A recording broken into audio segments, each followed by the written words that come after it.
Hello students, this is Ruchir Chauhan. सो बच्चों, आज एक बहुत ही इंपॉर्टेंट टॉपिक करने वाले हैं हम, जिसका नाम है चार्ज डिस्ट्रीब्यूशन इन कैविटी। ठीक है, तो एक कैविटी के अंदर किस तरीके से चार्ज डिस्ट्रीब्यूट होता है, आज हम यहाँ पर ये जानेंगे। ओके, देखिए हमने क्या माना, ये एक होलो एक मेटल है, ये पूरा एक मेटल सरफेस है।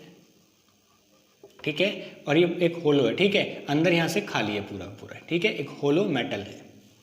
अब देखिए यहाँ पे हमने क्या किया, इसके सेंटर पे यहाँ पर एक चार्ज रख दिया Q। हमने क्या किया, इसके सेंटर पे चार्ज Q रख दिया। तब यहाँ पे पूछा जाता है बच्चों कि इसके इनर सरफेस पे और इसके आउटर सरफेस पे चार्ज किस तरीके से डिस्ट्रीब्यूट होगा। देखो बच्चों, हम सभी जानते हैं, देखिए यहाँ पे जब हमने चार्ज Q दिया इस पे, ओके, अब मान लीजिए हमने क्या लिया, गॉस लॉ लगा यहाँ पे। ठीक है, गॉसियन सरफेस ले लिया यहाँ पे, ये मान लिया हमने एक गॉसियन सरफेस लिया।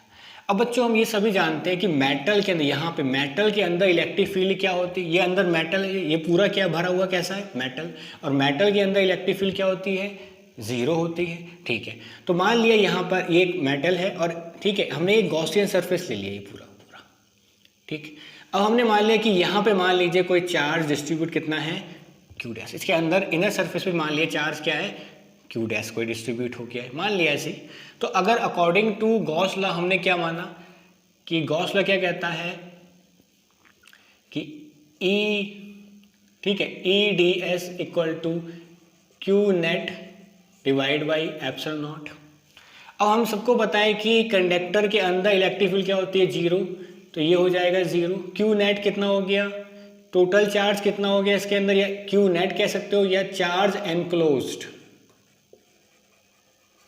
इन द गॉसियन सरफेस कितना हो गया, Q plus Q dash divide by epsilon naught. तो यहाँ से आप देखोगे Q plus Q dash equal to zero and Q equal to minus Q dash, या आप ये कह सकते हो कि Q dash equal to minus Q। तो कहीं ना कहीं Q डैश की जगह आप यहाँ पर क्या कर सकते हो, इसके इनर सरफेस पे कौन सा चार्ज डिस्ट्रीब्यूट हो जाएगा, माइनस Q। इनर सरफेस पे कौन सा चार्ज डिस्ट्रीब्यूट हो जाएगा, माइनस Q। आप ऐसे भी देख सकते थे, वैसे भी देख लो। हमने अगर मान लीजिए गॉसियन सरफेस ड्रॉ कर दिया। अब हम सभी जानते हैं कि मेटल के अंदर, ये मेटल आ रहा है ना, मेटल के अंदर इलेक्ट्रिक फील्ड जीरो होती है। अब यहाँ पे क्या होता है, गॉसियन सरफेस में क्या होता है कि फ्लक्स बराबर क्या होता है, charge enclose divide by epsilon not.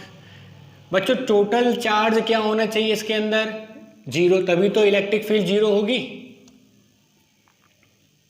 ठीक है, तभी तो इलेक्ट्रिक फील्ड जीरो होगी, बराबर EdS। ठीक है, अब देखो यहाँ पे इसका मतलब यहाँ पे क्या है, चार्ज जीरो कब होगा भाई, ये प्लस Q चार्ज, हमारे ये Q चार्ज दिया, तो यहाँ पे अगर हम माइनस Q रखेंगे तभी तो टोटल चार्ज क्या होगा, यहाँ पे जीरो होगा, और अगर ये जीरो होगा तभी तो इलेक्ट्रिक फील्ड जीरो होगी।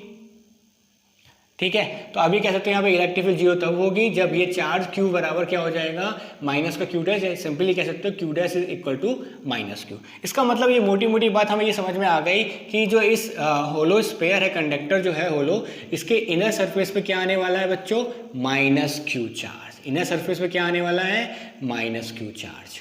ओके, एक बात समझ में आ गई। अब देखेंगे कि आउटर सरफेस पे क्या आएगी। अंदर तो आ गई आपके माइनस Q।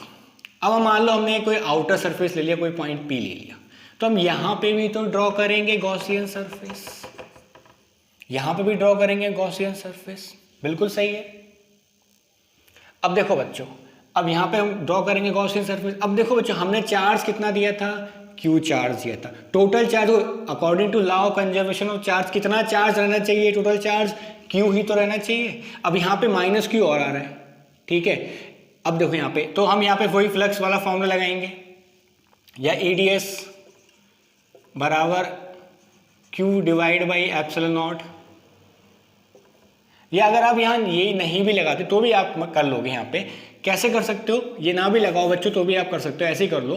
देखिए यहाँ पे ये पूरा हमने क्या लिया, क्लोज सरफेस लिया, गॉसियन सरफेस।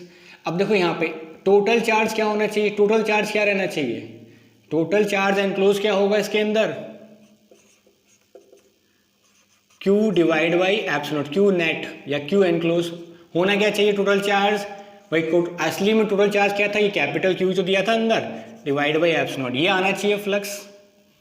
यही तो आना चाहिए फ्लक्स, बट यहाँ पे माइनस क्यू भी तो आ रहा है, इसलिए इस माइनस क्यू को खत्म करने के लिए हम सरफेस पे क्या ले आते हैं, प्लस क्यू। माइनस क्यू को खत्म करने के लिए हम क्या ले आते हैं, प्लस क्यू। तो इस तरीके से अगर आप देखोगे क्यू नेट क्या हो जाएगा, क्यू फिर माइनस क्यू, और यहाँ सरफेस पे अगर आप प्लस क्यू ले आएंगे और डिवाइड बाई एप्सिलॉन नॉट, तो आंसर क्या आ जाएगा, क्यू अपॉन एप्सिलॉन नॉट। ऐसे कर सकते हो आप।